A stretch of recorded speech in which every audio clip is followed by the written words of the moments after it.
Capítulo 12. Una lección sobre inmortalidad. Matilda O'Donnell McElroy. Nota personal. Creo que la siguiente transcripción se explica por sí misma. Transcripción oficial de la entrevista. Máximo secreto. Transcripción oficial de la Fuerza Aérea del Ejército de los Estados Unidos. Campo Aéreo del Ejército de Roosevelt. Grupo 509 de bombarderos. Tema. Entrevista al extraterrestre. 37. 1947. Primera sesión. Los seres inmortales y espirituales a los que me refiero como seres, por convención, son la fuente y creadores de ilusiones. Cada uno, individual y colectivamente, en su estado original, sin restricciones de ser, son una entidad eterna y todopoderosa que todo lo sabe. Los seres crean un espacio al imaginar un lugar. La distancia que media entre ellos mismos y el lugar imaginado es lo que llamamos espacio. Un ser puede percibir el espacio y los objetos creados por otros seres. Los seres no son entidades físicas del universo, son una fuente de energía e ilusión. Los seres no se encuentran en el espacio o tiempo, pero puede crear un espacio, poner partículas en el espacio, crear energía y darle diversas formas a las partículas, causar el movimiento de esas formas y animar las formas. Cualquier forma que está animada por un ser se llama vida. Un ser puede decidir acordar que se encuentran en el espacio o el tiempo, y que ellos mismos son un objeto, o cualquier otra forma de ilusión creada por ellos o por otro u otros seres. La desventaja de crear una ilusión es que una ilusión que debe ser continuamente creada. Si no es continuamente creada, desaparece. La creación continua de una ilusión requiere una atención constante a todos los detalles de la ilusión con el fin de sostenerla. Un denominador común de los seres parece ser el deseo de evitar el aburrimiento. Un espíritu solo, sin interacción con otros seres, sin el movimiento impredecible, el drama y las intenciones imprevistas o las ilusiones creadas por otros seres, se aburre fácilmente. ¿Qué pasaría si pudieras imaginar cualquier cosa, percibir cualquier cosa, y provocar que algo pase, a voluntad, y si no pudieras hacer otra cosa? ¿Qué pasaría si siempre supieras el resultado de cada juego y la respuesta a cada pregunta? ¿Te aburrirías? El tiempo de existencia de un ser es inconmensurable, casi infinito en términos de tiempo del universo físico. No hay un principio o fin mensurables de un ser. Simplemente existen en un eterno ahora. Otro denominador común de los seres es que desean la admiración de los otros por la ilusión creada. Si la admiración deseada no llega,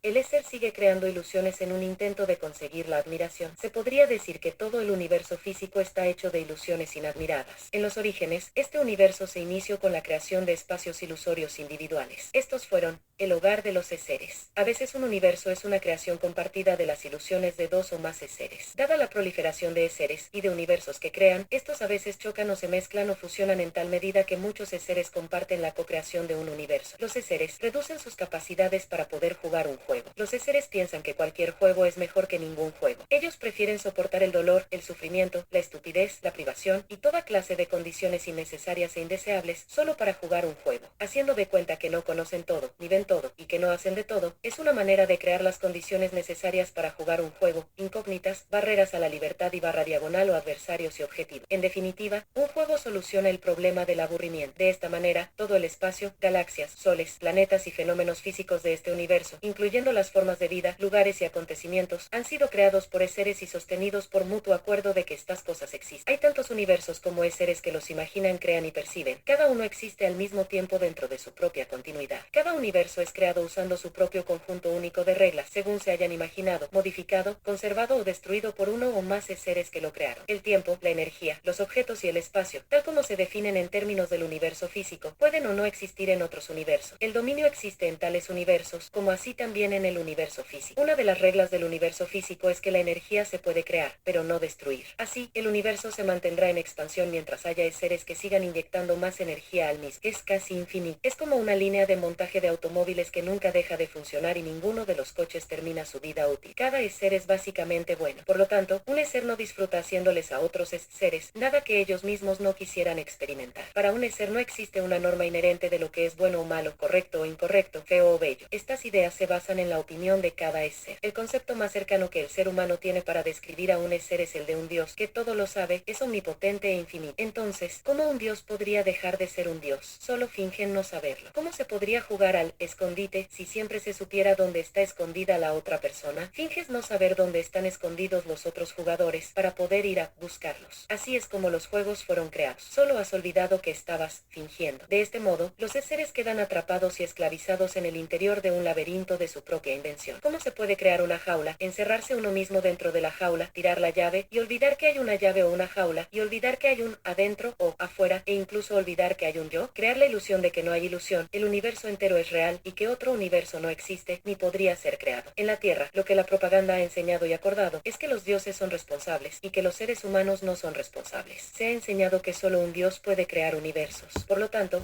la responsabilidad de cada acción se le asigna a otro es ser un dios, nunca a uno mismo. Ningún ser humano asume la responsabilidad personal por el hecho de que ellos mismos, individual y colectivamente, son dioses. Este simple hecho es la trampa en que cae cada ser.